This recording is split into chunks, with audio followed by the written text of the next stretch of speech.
For 6 weeks, the Nancy Guthrie mystery always begins right here. 1:47 a.m. The lens cuts to black. A stranger stands on the porch. But that was the first mistake. 41 agonized minutes inside. Crimson stains mark the concrete. The pacemaker flatlines at 2:28. The phantom vehicle vanishes at 2:36. That narrative dominates the internet. Web sleuths dissect that window, hunting for serial killers or waiting on DNA evidence. Yet this systemic tunnel vision has left the true monster completely free. We must pivot completely. Evidence suggested a far more sinister genesis 4 hours earlier, exactly at 9:50 p.m. on January 31st, as a garage door rattled shut in the Catalina foothills. The sole individual capable of verifying the truth behind that barrier is a suspect, a man federal agents have aggressively questioned on more than 5 separate occasions since. Tommaso Cioni claims he chauffeured Nancy back from a quiet dinner at his property. He swears he monitored her walking into the shadows. He insists the heavy metal barrier descended completely, claiming she was secure, but nobody knew yet. That remains his unverified narrative. The solitary piece of corroborating evidence, proving she actually crossed that threshold, is a motorized mechanism shutting at 9:50 p.m. 0 security lenses caught her entering. No neighbors observed the drop-off. Every remaining detail hinges on the words of the final man to see her alive. Then, we look at the pharmaceuticals. She required a vital nighttime prescription. Critical cardiac pills were scheduled for exactly 10 p.m. Records indicate she arrived between 9:45 and 9:50, leaving a lethal 5 to 15-minute window. Authorities found them completely untouched on the kitchen island the following morning. An 84-year-old grandmother relying on a pacemaker, a woman local enforcement declared would perish within 24 hours without her prescriptions, supposedly arrived safely, strolled right past the waiting capsules and ignored them. Perhaps her memory slipped. Possible, yet highly suspicious for someone the sheriff categorized as incredibly sharp and fiercely lucid. Or she walked straight to bed. Plausible, but that implies she abandoned her rigid survival routine on the very evening her life depended on it. Or a shadowy presence intercepted her beforehand. Perhaps she never even made it inside. Her auditory devices were removed. Silence consumed her world. The mobile device sat perfectly positioned by her bed.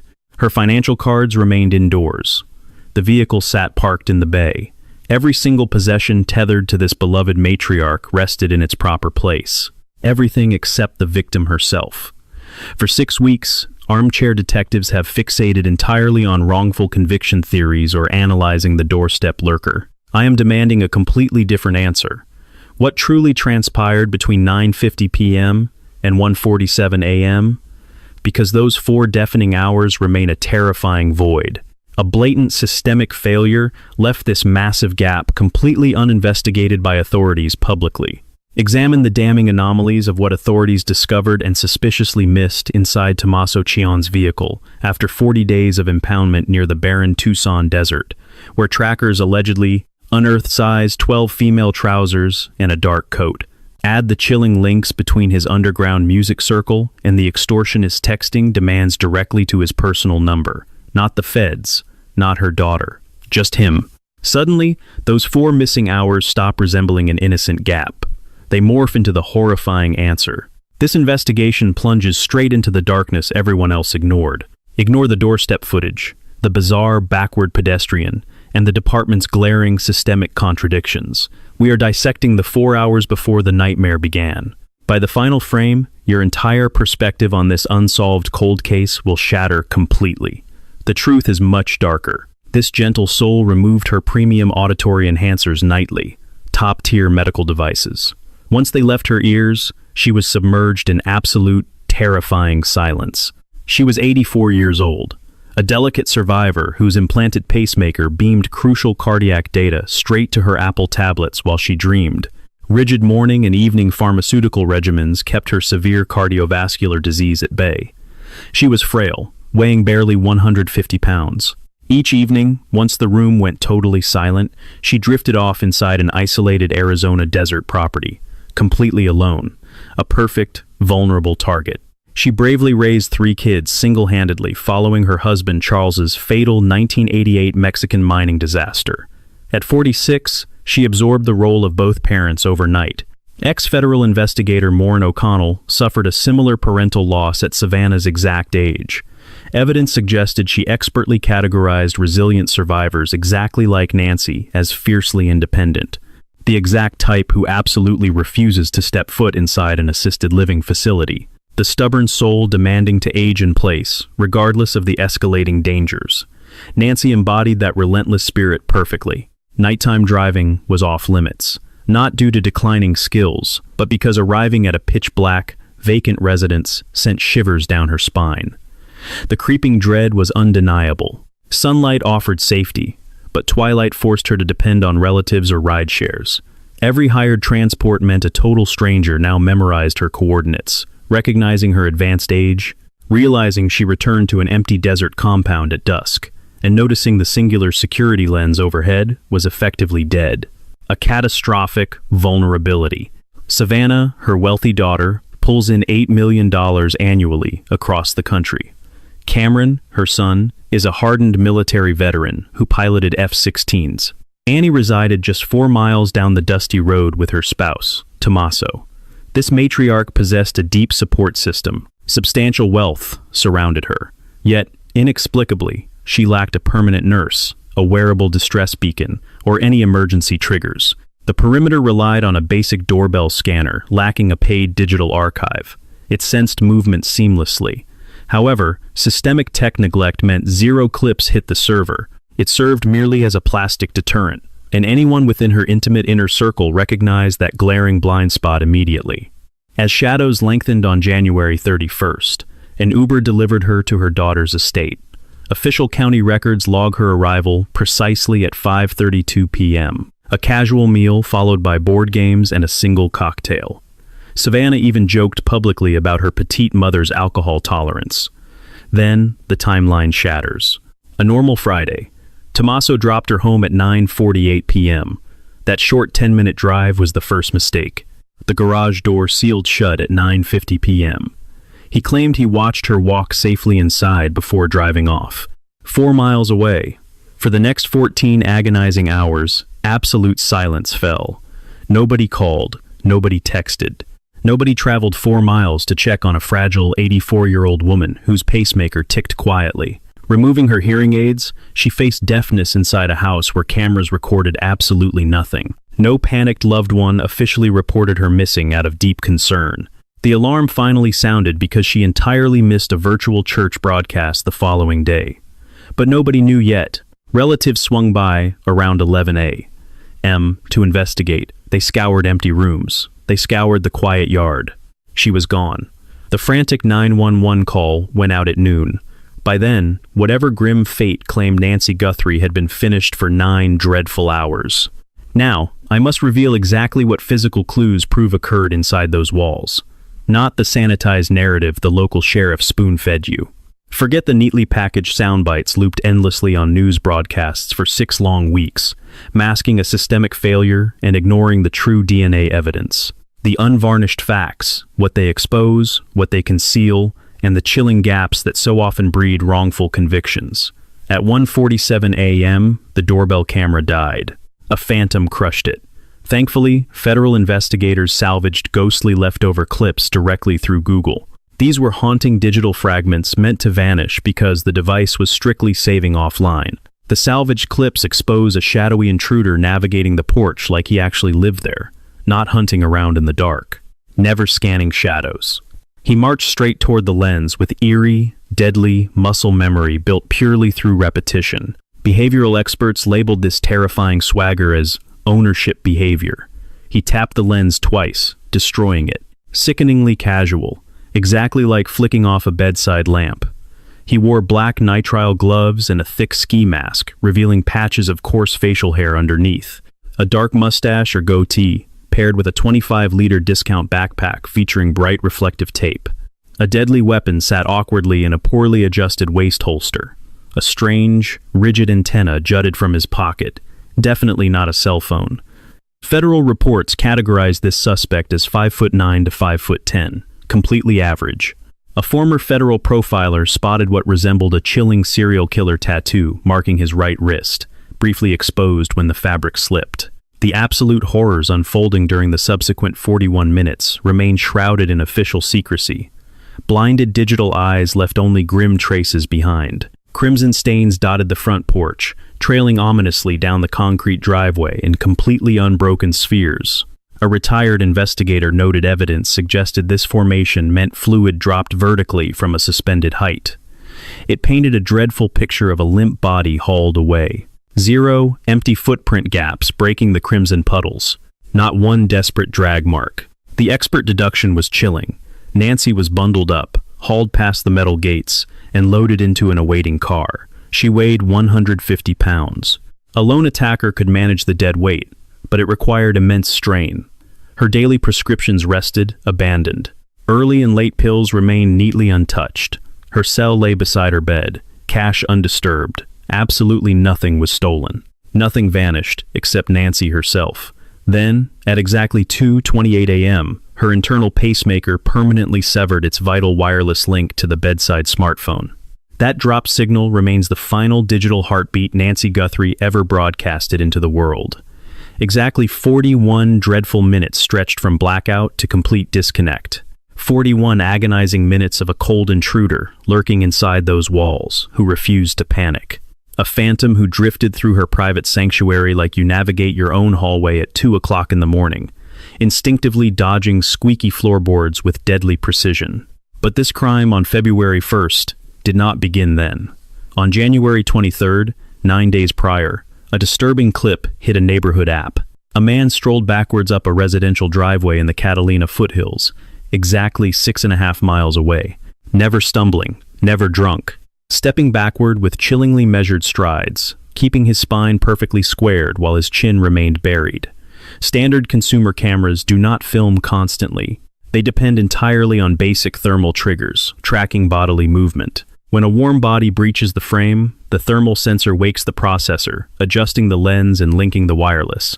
That burns 1 to 2 crucial seconds. Stride forward, and the delayed lens captures your face perfectly. Stride in reverse, and it grabs absolutely nothing but a blank winter hoodie. Once that lagging digital lens finally wakes up, your defining features are already completely shielded. This predator masterfully manipulated a known technological blind spot, using purely his own body. That is not frantic improvisation. That is cold, calculated research. The test house sat deep in the rugged foothills. Same isolated desert aesthetics, same sweeping driveways, same aggressive dark sky blackout ordinances. Virtually no street lighting, total darkness 6.5 miles from her porch, far enough to easily dodge any connection if authorities suddenly caught him, yet close enough to perfectly replicate his target's exact environment. Evidence suggested a chilling murder simulation. When a hound barked, he bolted, yet rigidly maintained his reverse stance. He forcefully swallowed the primal reflex to turn around toward the noise. He chose concrete over offering the lens a single glimpse of his face. Such chilling control blooms from relentless rehearsal. He played the simulation endlessly until cold action swallowed natural reflexes. But nobody knew yet. His gear mirrored the 25-liter Ozark trail pack, spotted at her sanctuary 9 nights later, flashing glowing safety bands. Equipment matched, location changed. Look at the evolution. On January 23rd, the prowler darted around like a cornered, paranoid animal. Come February 1st, he glides onto her porch with chilling serenity, striking the camera twice. That initial terror vanished, bought by 9 days of utter police silence. He realized he was a ghost. By February 1st, the trial runs ended. Execution began. Investigators pinpointed January 11th as another critical marker. Exactly 21 days prior, they demanded neighborhood surveillance from 9 p.m. until midnight. Authorities kept their reasoning buried. January 11th, January 23rd, February 1st. Stalking, practicing, striking. 4 major broadcast titans, ABC, CBS, NBC, and CNN, verified via inside precinct contacts that this shadowy figure crept around her beloved sanctuary several times before taking her. Federal Bureau of Investigation snapshots reveal a man, empty-handed. Separate footage shows him burdened. Identical garments, 2 predatory excursions. Yet, Pima County authorities dismissed these damning reports entirely. 4 major networks and independent sources united against isolated local brass. Shift focus to the neighbor's surveillance. The technological cunning turns undeniable. Come March 6th, federal agents canvass the block, hunting anyone suffering sudden broadband blackouts on February 1st. Several residents confirmed. A nearby local, whose lawn offered a direct line of sight to the victim's home, discovered his surveillance logs wiped clean. The blackout was chillingly selective, only blinding lenses facing her sanctuary. Cameras guarding the opposite perimeter, sharing the exact same router and current recorded perfectly. No random connectivity drop. Evidence suggested a focused digital assault, precision guided to silence specific hardware in one direction. Hearing wireless jammer conjures images of crude signal killers, yet her personal Nest lens captured precious seconds before plunging into darkness. Her pacemaker beamed data until 2:28 a.m. A crude attack instantly severs both feeds, former federal operative Jennifer Coffindaffer verified. Whatever crippled the grid lacked brute force. The mystery echoed a more sinister gadget, a specialized deauthentication weapon. This shadowy tech whispers fake commands within wireless networks, fooling targeted electronics into severing lifelines. It is ruthlessly surgical. The operator easily blinds the eastern wall, while the western flank remains entirely untouched. It costs under $30 and fits in a jacket. That tiny detail perfectly explains the community's nightmare. The same local whose feeds died mentioned their loyal pet violently roused them at that ungodly hour. Completely abnormal behavior. The animal rushed into the frigid yard, locking its gaze directly onto her property. Veteran officer Eric Maldonado, 29 years in Pima County, noted canines detect hidden frequencies. The hound sensed a real threat when digital eyes blinded. A sprawling stretch of barren desert sits past her backyard. The neighbor shares that dusty perimeter. Evidence suggested the monster crept through that untamed brush from the rear, avoiding paved roads where a parked vehicle draws suspicion. That path brought him dangerously close to the neighbor's property line, allowing concealed tech to silently kill their feeds mid-stride. Aerial captures from Fox News later revealed shattered security bulbs littering the back perimeter of her home. Front lens manually neutralized, rear illumination violently crushed. 2 coordinated strikes to soften the target. One person could manage both, but simultaneous breaches hint at a darker truth. Former Las Vegas Lieutenant Randy Sutton officially categorized this as a multi-person ambush signature. 8 minutes after her heart monitor went dark, surveillance hardware on Camino Real caught a fleeting glimpse of an automobile at 2:36 a.m. NBC correspondent Liz Kreutz physically timed the route. 6 minutes flat. Pacemaker flatlined at 2:28. 6 minutes of driving hits 2:36. That leaves a terrifying 2-minute margin. The chilling hesitation a driver takes checking rearview mirrors before vanishing. The sheriff admitted the timeline matched perfectly. That lens belonged to a family residing outside the search net. A massive systemic failure meant no detective ever knocked. They handed the clue over themselves. In modern cold cases, digital traces rival DNA. Now, peel back the festering layers. Evil never operates in a void. It breathes inside a network of twisted loyalties and shadowed connections. Paper trails point relentlessly toward one central abyss. Tommaso Cioni haunted the underground Tucson auditory landscape for 20 years. His act, Early Black, peddled post-punk noise across dive bars. In 2007, a newspaper listing introduced him to percussionist Dominic Evans. They became hopelessly inseparable on stage. Their chilling premiere record was dubbed Life, Love, Love, Murder. They dominated local stages, frequently haunting the Flycatcher, a grime-covered staple in the city's alternative underbelly. That was the first mistake. In February 2026, authorities placed a man named Derek Kalla in handcuffs. His alleged crime was firing off a chilling text directly to Tommaso and Annie's personal phones. "Did you get the Bitcoin? We're waiting on our end for the transaction." He followed it up with a brief, ominous phone call. Law enforcement quickly brushed the entire stunt aside as a twisted, opportunistic hoax with absolutely zero ties to the actual abduction.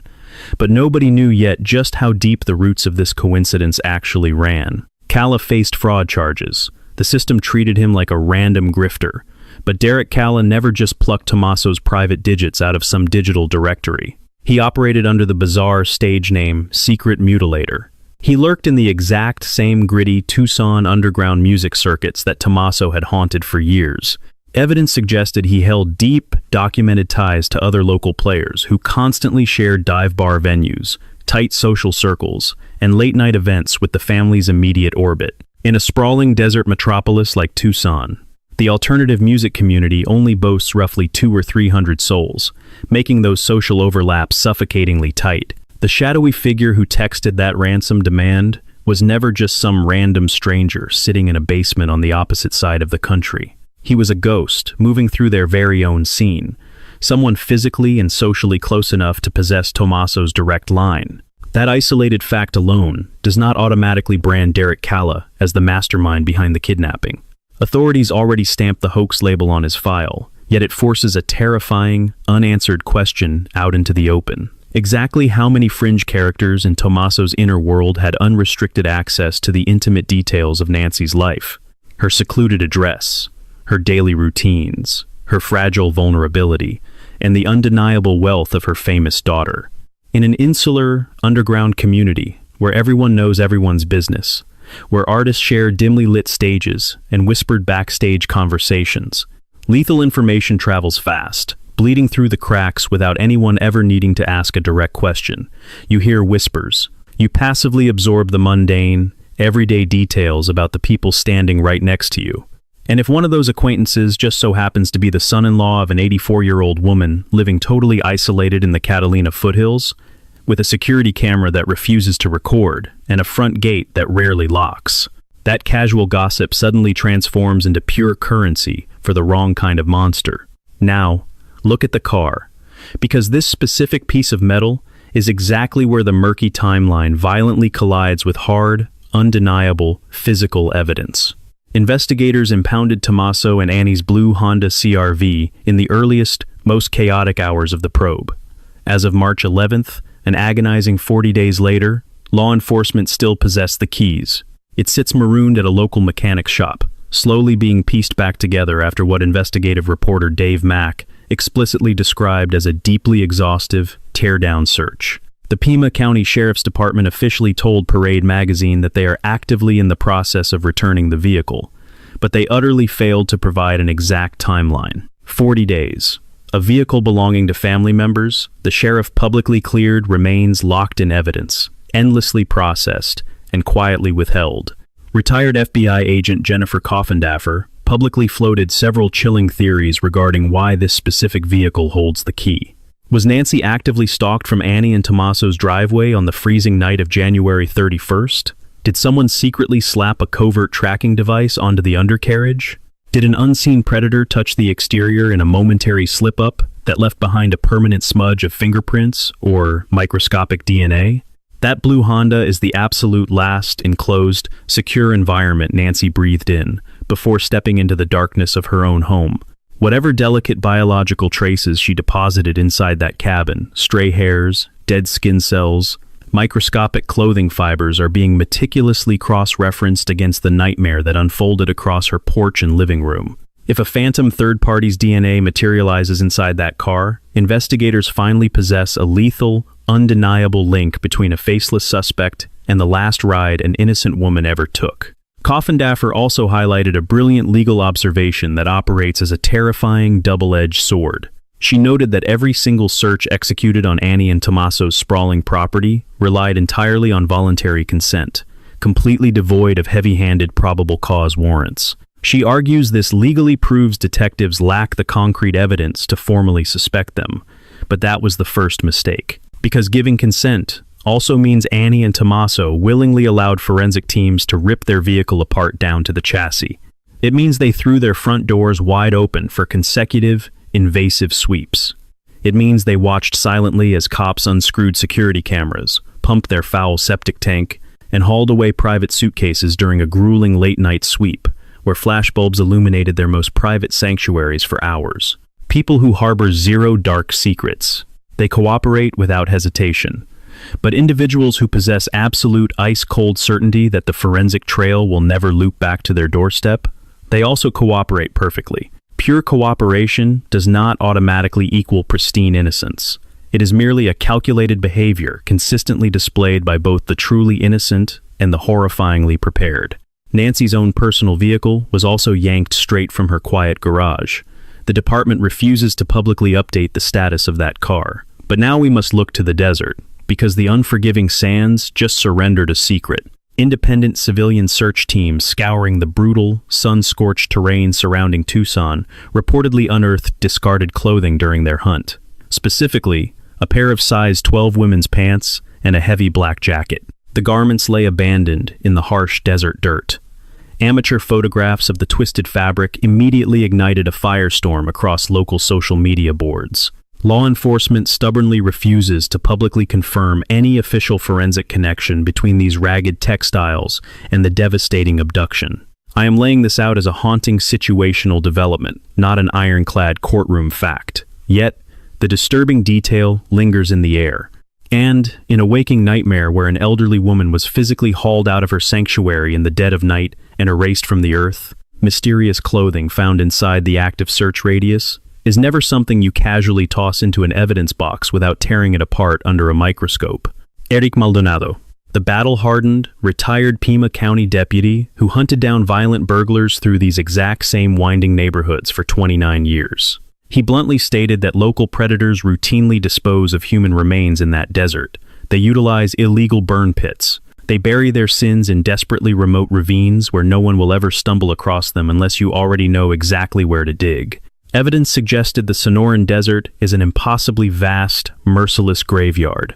Searching its sprawling emptiness is exactly like hunting for a needle in a haystack, and time is rapidly running out. Analysts believe her body lies within a 2 to 5 mile radius of home, based on historical abduction data. Let's skip the manic Reddit threads and internet conspiracies. Here are the evidence-based explanations for Nancy's fate, detailing what supports them and where the logic shatters. Theory 1 always circles back to the insider. Tommaso Cioni was the final person to see her breathing. He drove her home, said goodnight at the garage, and drove 4 miles back to his shared residence. No verified alibi exists between 10 p.m. and 1:47 a.m. Annie shared the house. Mutual alibis aside, evidence suggested he held 20 years of dangerous insider knowledge. He knew the cameras didn't actually record, watching Nancy handle her Nest system hundreds of times. He knew she skipped the subscription. He stood at that gate 4 hours before the bloodless breach. He understood her routine. He knew removing her hearing aids rendered her totally deaf after 10 p.m. He memorized her schedule. He knew the evening medication was due minutes after he pulled away. 20 years of Friday dinners built a mental map. He could ghost through rooms in pitch black. He taught advanced placement biology, college-level genetics, molecular structures, and forensic science. His students learned PCR amplification and gel electrophoresis, the exact methods used processing crime scene DNA. Strapping on nitrile gloves daily, he deeply understood how DNA transfers, degrades, and collects. He knew synthetic gloves have flaws. Physical exertion causes microtears, and sweat pools violently inside within minutes. A biology educator knows to dispose of contaminated gloves miles away, not at the actual crime scene. Look at the suspect's gear.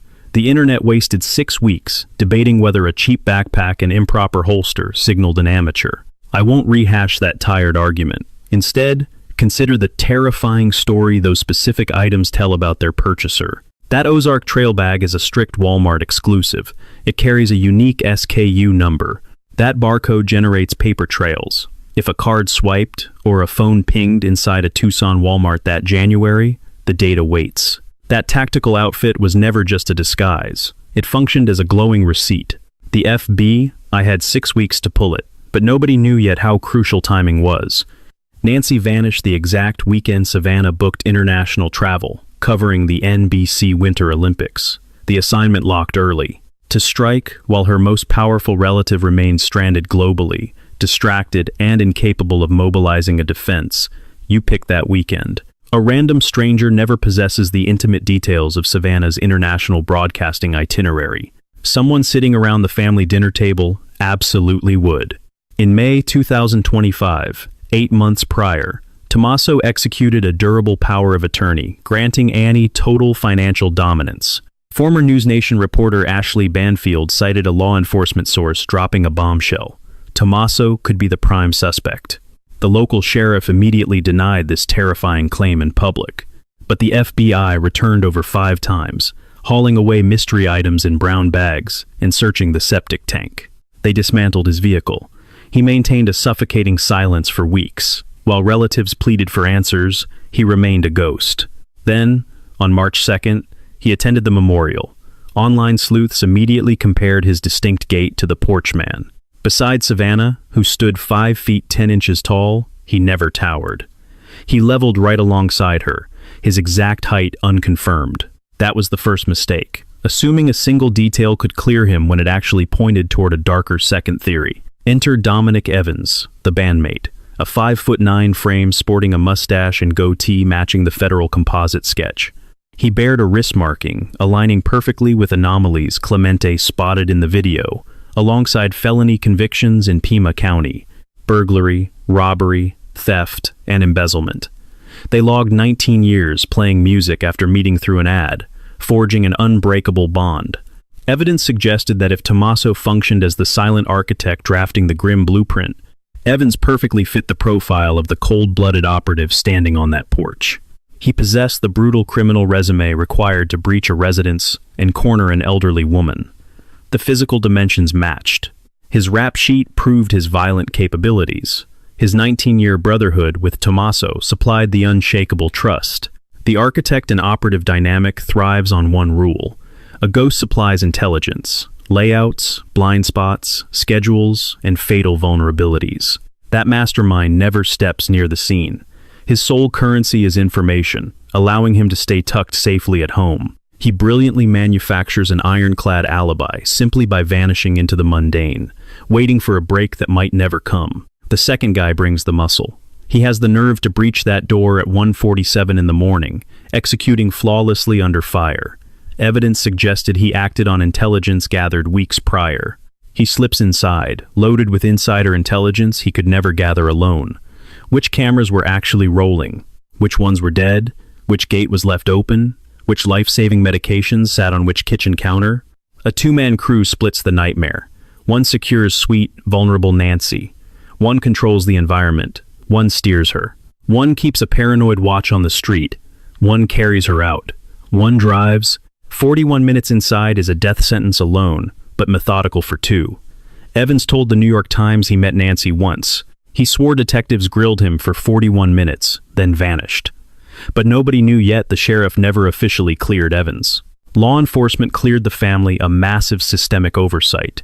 Evans isn't blood. He's a lingering bandmate they refuse to address. O'Connell noted the suspect on the porch looked unnervingly calm. No micro-expressions. 0 stress indicators. She noted he looked like he smoked something. Evidence suggested if he was paid to execute someone else's blueprint, that icy demeanor makes sense. The psychological weight wasn't his. That dark, obsessive planning belonged to someone safely 4 miles away. That was the first mistake. The third theory zeroes in on the missing link between mastermind and target.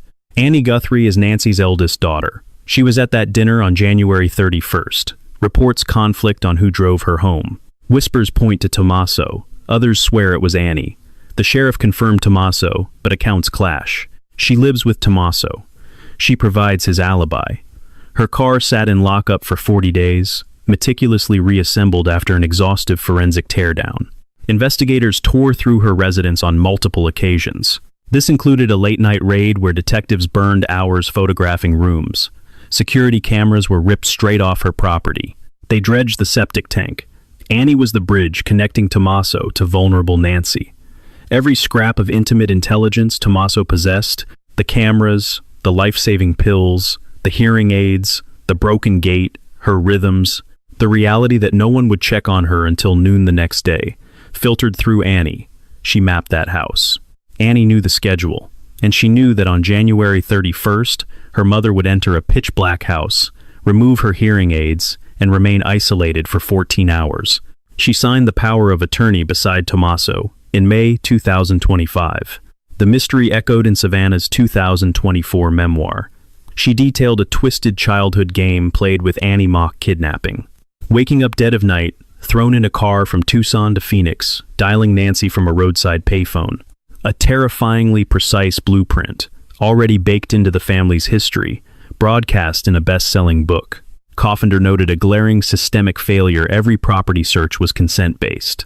0 probable cause warrants were signed. She claimed this means investigators lack the evidence. But she dropped a terrifying alternative. What if Nancy was hunted right from Annie's house? Evidence suggested a discreet tracking bug was slapped onto her car. A predator waited in the shadows. They knew exactly when she'd be dropped off, fully aware of how defenseless she'd be upon arrival. The fourth theory pivots outward. Not family, but not a stranger. On Brian Enton's podcast, 2 retired FBI agents insisted elder abuse must be considered. Clemente hammered home that anyone with even a tangential link to Nancy must be investigated. The pool guys, the lawn crew, the local handymen and delivery drivers, Uber drivers, anyone who crossed her threshold and realized she was aging, deeply isolated, and tragically unprotected. Forensic analyst Joseph Scott Morgan took it further. His elder abuse cold cases always follow a vicious pattern. Vultures targeting senior citizens because they smell deep, unguarded financial pockets. He theorized Nancy became a massive target if the stalker knew her daughter's identity. In Tucson, connecting those dots doesn't take a deep dive. Nancy relied on ride shares after dark. Every trip was a gamble, with a stranger logging her frail age, routine, and empty house. O'Connell described elderly victims as dangerously trusting. Her own neighbor, matching Nancy's exact age, would invite a complete stranger inside just to use the restroom. But this theory hits a wall. 41 agonizing minutes inside doesn't point to a gig worker. It screams intense, chilling personal familiarity. That rhythmic, eerily casual tap on the camera isn't the signature of a pool boy who visited twice. It's a ghost who stood on that porch hundreds of times. Plus, extorting $6 million requires understanding Savannah's wealth intel a landscaper wouldn't possess. The fifth theory is brutally simple. It comes straight from a man who knows these local streets better than anyone, Eric Maldonado, a hardened veteran with 29 years at the Pima County Sheriff's Office. He believes Nancy suffered a home invasion, spiraling straight to hell. Evidence suggested a crew marked her house, knowing she was frail. Darkness was their cover in a packed community. But that was the first mistake. Nancy opened her eyes. A violent struggle unfolded. Blood stained the porch. Suddenly, the entire objective pivoted. Maldonado raised a chilling point about the victim's remains. It absolutely haunts me. Evidence suggested Nancy herself became the ultimate crime lab. Microscopic clues hid beneath her fingernails, soaked her clothes, coated her skin. Modern offenders understand one terrifying reality. Genetic material drags them straight to a prison cell. Leaving that biological roadmap wasn't an option. So they dragged a beloved mother into the desolate wasteland, swallowing her location forever. Those vital pills on the counter weren't a prop. They were abandoned the second violence struck, and everything spiraled. Evidence suggested survival was never the goal. Evading capture was. Yet, this exact narrative crumbles horribly under basic scrutiny. 3 weeks of obsessive stalking, January 11th, then the 23rd, doing a front door rehearsal before striking. Thieves never operate that way. Jamming specific network lenses on targeted properties. Maldonado spent 29 years chasing crooks, but never saw tech like this. 41 minutes is an eternity for break-ins. Furthermore, those extortion messages dropped far too rapidly, carrying deeply intimate details, to be random scammers.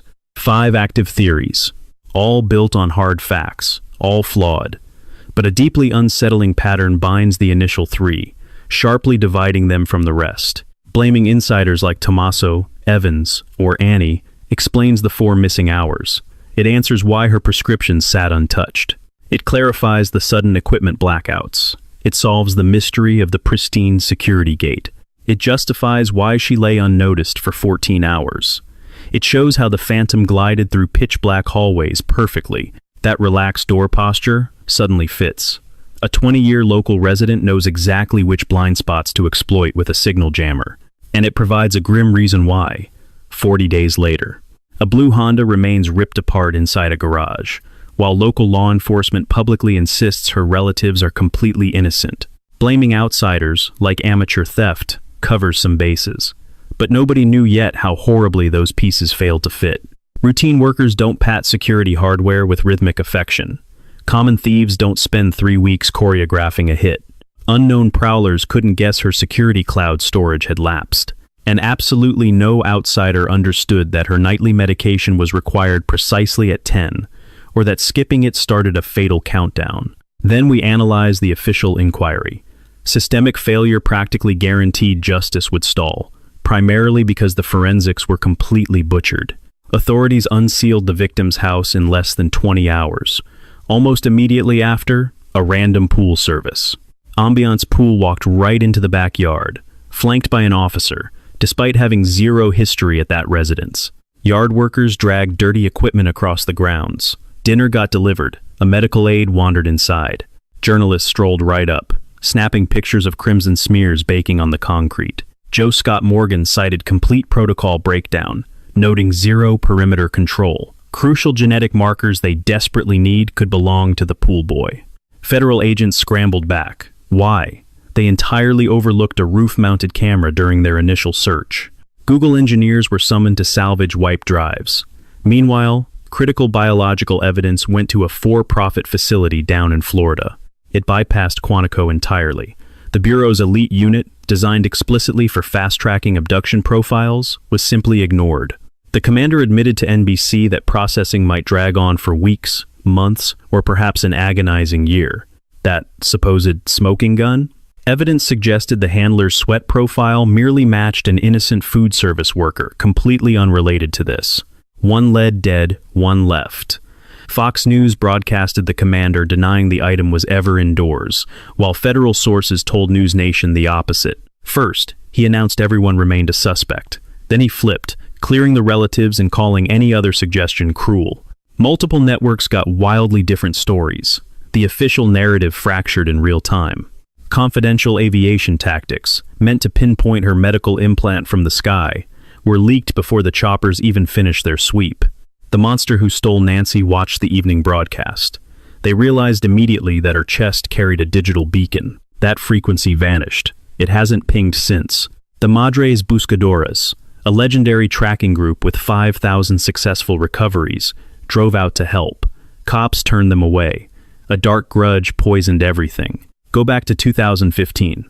Federal authorities probed the local precinct for allegedly hoarding seized civilian cash. Deputy Radke faced federal charges. He took his own life. Nanos hit television screens, publicly trashing the federal inquiry as absolute garbage. The Daily Mail revealed a terrifying truth from an insider. The local boss harbored a deeply rooted hatred for the feds. 98% of his own deputies formally condemned his leadership long before Nancy vanished. We must demand answers before this cold case fades forever. The net is tightening thanks to the brass. The detectives and federal agents grinding this out deserve complete separation from that systemic failure. They are forging an ironclad prosecution despite bureaucratic hurdles their superiors purposely multiplied. The suspect pool is shrinking fast. A dedicated task force, 4 investigators, and 1 sergeant is working full-time out of the Tucson Bureau. The 400-person sweep ended. What remains is chillingly quiet, focused, and exact. Former profiler Clemente practically confirmed it on Enton's podcast. Evidence suggested the perpetrator was already interviewed early on. Authorities simply lacked the hard proof to strike. Brilliant detective work means tearing apart old statements until the lies finally bleed. Tips dried up. The Bureau admitted it publicly, but nobody knew yet that the evidence pipeline hadn't stopped. Genetic material recovered from inside the residence is still actively processing. Genetic genealogy. The forensic miracle that unmasked the Golden State Killer after 40 years and linked Brian Kohberger to Idaho in mere weeks. It doesn't require a CODIS hit. It just needs one distant cousin in a public database, a partial match, one family tree, and a single branch leading to a killer. 2 genetic profiles mean 2 massive opportunities. Even though that discarded glove traced back to a restaurant worker, that mysterious mixed biological sample from inside the sanctuary remains. The probability that this phantom bleeding inside Nancy's home has 0 relatives in a public database, that shrinks aggressively with every single swab uploaded worldwide. Router logs pulled from Nancy's residence likely harbor hidden digital probe requests. Invisible digital fingerprints from a cell phone lurking near her network on February 1st. Smartphones constantly broadcast these signals. If the intruder left their Wi-Fi on, Nancy's router might have snagged the network name their phone was hunting for. A digital breadcrumb that could pinpoint their physical address, expose their internet provider, or reveal the custom name of their home network. The feds already hold that data. Unlike genetic material, it gets analyzed in hours. The signal footprint is currently being mapped. Which cameras went blind, which stayed active, at what hour, and facing what direction. That grid will expose exactly where the jammer was planted. That coordinate traps the suspect at a specific point, on a specific street, at one damning moment in time. Cellular tower pings have already been seized across multiple dates: February 1st, January 23rd, and possibly January 11th. The feds are aggressively hunting for the one cell phone haunting that neighborhood on multiple overlapping dates. If that specific device traces back to anyone tied to these theories, this entire case collapses. Medical professionals concluded Nancy probably perished within 72 hours of her abduction, without her daily medication, without her pacemaker being monitored, without her hearing aids. She was 84 years old, snatched violently from her bed in the dead of night by a monster who callously left her life-saving prescriptions sitting on the counter. This is strictly a body recovery mission now. The family finally grasps that. Savannah admitted they agonizingly accepted that Nancy might already be gone, but they desperately need to locate her. $1 million cash is waiting for anonymous tips. That massive payout exists for one ruthless reason: to shatter whatever sick pact is keeping these monsters tight-lipped. In a two-man conspiracy, the first rat who talks gets the sweet immunity deal. The second guy gets crushed by the full weight of the prosecution. Both have to hold steady. Both must blindly trust their partner won't crack first. And $1 million in cold cash makes that trust the most fragile thing in Arizona. The mastermind knows the operative could destroy him with one phone call. The operative knows the architect will deny everything, leaving him to take the fall alone. Neither man completely trusts the other, because whatever fragile brotherhood originally bound them together, 19 years of shared stages, shared music, and shared silence was built for recording studios. It was never built for a murder investigation. And the crushing weight of what happened at 1:47 in the morning on February 1st is heavier than anything they have ever carried. Someone in Tucson secretly knows which of these 5 theories is true. A neighbor who spotted a shadow, a friend who heard a strange whisper, someone inside Tommaso's inner circle who caught a detail that simply didn't add up, a frantic late-night conversation, a bizarre purchase, an erratic shift in behavior in the weeks before February 1st. That person is watching this right now. Those 4 critical hours between 9:50 at night and 1:47 in the morning are where this nightmare lives. The medication left untouched, the hearing aids removed, the security camera that stopped recording, the garage door slamming shut with only a single witness, and 14 agonizing hours of dead silence before anyone thought to check. One of these 5 theories explains everything. The other 4 are just static. And the physical evidence, sitting in labs, locked on servers, and captured on hidden cameras, sealed tightly inside a blue Honda CR-V that forensic techs are still slowly reassembling 40 days later, isn't going anywhere. It is patiently waiting.